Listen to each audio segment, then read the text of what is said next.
since my time, I've ever seen a man use the bully pulpit as well as he did.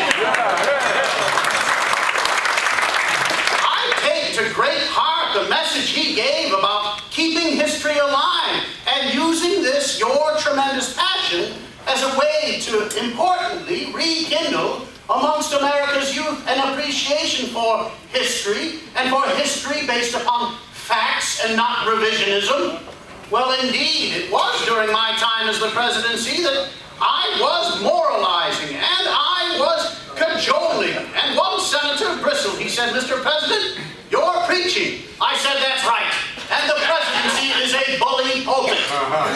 Each and every one of you, I admonish and encourage you, use your bully pulpit so that, in the words of the Boy Scouts, who celebrate their centennial this year, you leave your campground cleaner than you found it.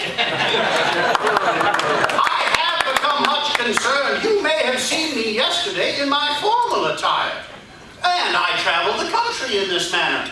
I went to my namesake high school in Los Angeles, California, Theodore Roosevelt High School.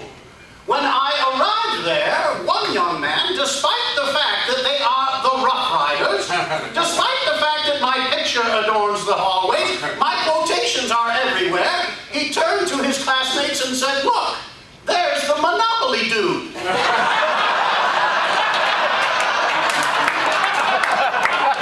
Why? If he knew his history, he would know that I was the anti-Monopoly dude.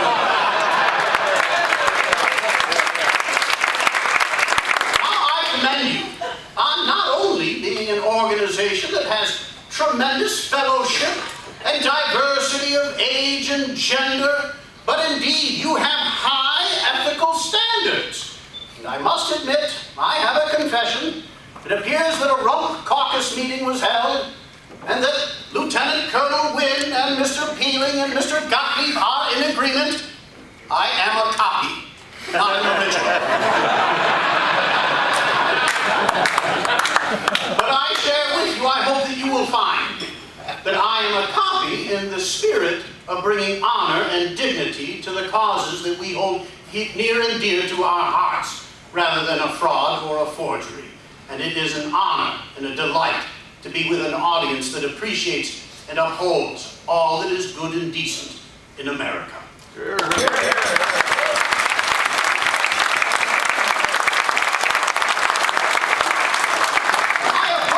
As well as being a place where family is celebrated, where young people are brought along. And again, what a wonderful testimony we have this morning that these collections are not to be silent, but they are to ring out in a call for patriotism and service.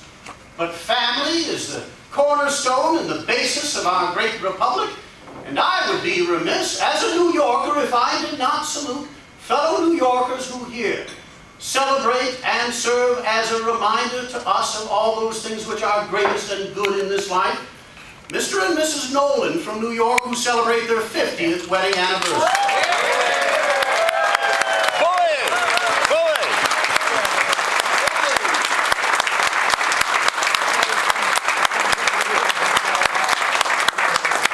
Now I am with you in the spirit of collecting, for you know that when I was a small child I collected bugs, and birds, and snakes, and turtles, alive or dead, it did not matter. And of course, the great spirit behind my efforts were my indulgent parents, who allowed my cousins and I to have on the 4th floor of my home what my cousins and I called Roosevelt's Museum of Natural History. Truly a very wide-ranging and interesting, though malodorous collection. And it did get me outdoors and exploring amongst the parks and the wharves of New York City. Now, it did not always serve me well. There was a day I was on the trolley headed up Broadway, and I saw Mrs. Astor. Now, Mrs. Astor comes from a very important and influential New York family. When I saw Mrs. Astor, I tipped my hat to her, hoping that a report of my gentlemanly conduct might go home to my mother. But when I tipped my hat, 2 frogs fell out and fell upon Mrs. Astor's shoes. I'm afraid that the report that went home wasn't of the gentlemanly conduct of which I hoped. Now, I appreciate as well that many of you are in good, fit trim, that you're living the vigorous life of which I preach. And I encourage many of you to take that stroll back from the inaugural site here to the hotel to enjoy exercise and being outdoors. It is a wonder that I ever became your president, that I became a man associated with the vigorous life. For you may know that when I was a child, very small and sickly, I had asthma. And my parents worried that I might not even survive my 3rd or 4th year. My father, Theodore Roosevelt, the greatest man I ever knew, got me breath and got me life by holding me aloft most nights. And some nights had the horses tied to the carriage. The carriage would speed through the streets of New York, rushing air to my young lungs. Now, when I was a boy of 11, my father, greatly concerned for my future, called me into his study and said, "Theodore, you have the mind, but you have not the body. And without the aid of the body, the mind cannot go as far as it otherwise might. It is hard work and drudgery, but you must make your body." I said, "Father, I shall." And I set out to make my body. I did calisthenics. I lifted weights. I worked on the parallel bars and the rings. I swam, I rode. I even took boxing lessons in the classical manner. And I built my body. And it does appear, like many members of APIC, I have overdone it just a bit. But you may know that when I was your president, at 5'8" and 220 solid pounds, I was but a mere feather of a man compared to my successor, William Howard Taft. When I was the president and Taft our governor in the Philippines, we had word that Taft was in ill health with fever, perhaps near death. My Secretary of State, John Hay, cabled to the Philippines, inquiring as to Taft's health. And thankfully, Taft cabled back, "Health fine. Rode horse 20 miles this morning." Hay cabled back, "How's the horse?" Now, more so than most, you know the history of the great three-way race for the presidency in 1912. I famously told the press that I was stripped to the waist and healthy as a bull moose, that my hat was in the ring. I contested for the Republican nomination against President Taft. I defeated him in 11 of 13 caucuses and primaries held that spring, including in his home state of Ohio. But the Republican nomination was stolen in Chicago. Not the first or the last time that something politically has been stolen. Roosevelt delegates stood and marched out of the hall shouting, "Thou shalt not steal! Thou shalt not steal!" And once nominated by the Progressive Convention, taking its nickname from my statement, I was the Bull Moose Party nominee. I toured throughout the country. But during that campaign, President Taft was introduced at a friendly Republican audience in New York City by the Republican Senator Chauncey Depew. And on making his introduction, Senator Depew had some fun at the president's expense, for he told the audience that President Taft was a man pregnant with virtue. He told the audience that President Taft was a man pregnant with integrity. Well, good Taft, on taking the rostrum, had his due in rejoinder. He said, indeed, if he gave birth to a son, he would call him Virtue. And if he gave birth to a daughter, he would name her Integrity.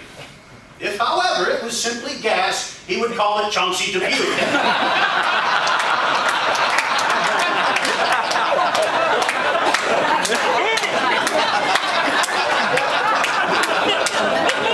You may recall that during that 1912 campaign in October in Milwaukee, Wisconsin, I was shot in the chest by an assassin. Why, the madman reached into the open-air automobile in which I was riding, fired his pistol, the .32 caliber bullet pierced my overcoat, my folded speech, my steel eyeglass case, and lodged inches inside my chest, just barely piercing the wall of my lung. It knocked me over in the automobile in which I was riding. I stood, and first I made sure that no vigilante justice was done to the madman that shot me, but then, being a hunter, I knew to spit into my palm and to check my spittle. There was no blood in it, so I knew that my lung was not punctured. It was but a mere flesh wound. I refused medical attention. I demanded to go and make my speech to the thousands assembled.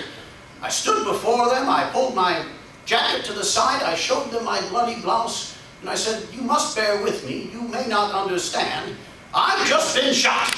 But it takes more than a bullet to kill a bull moose. And I spoke for 80 minutes with a bullet in my chest.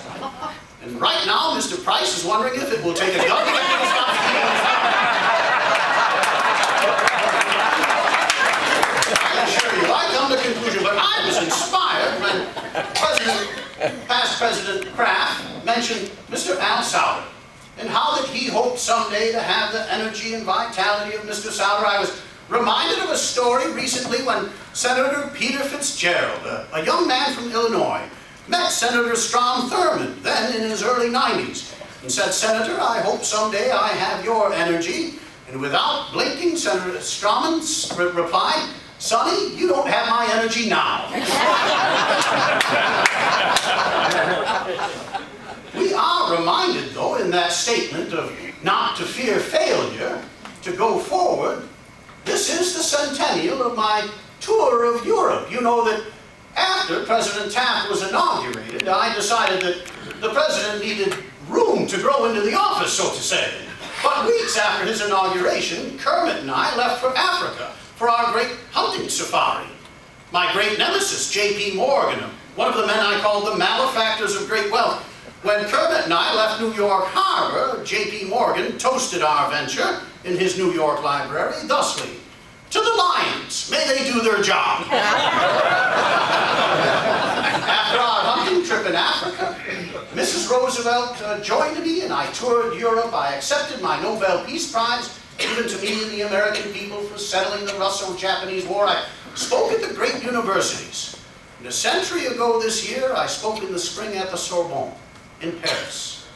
Those words that I shared then, I share with you now.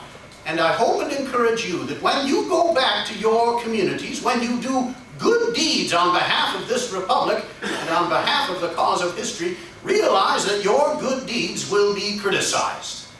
Remember what I told the French then and you this morning. It is not the critic who counts.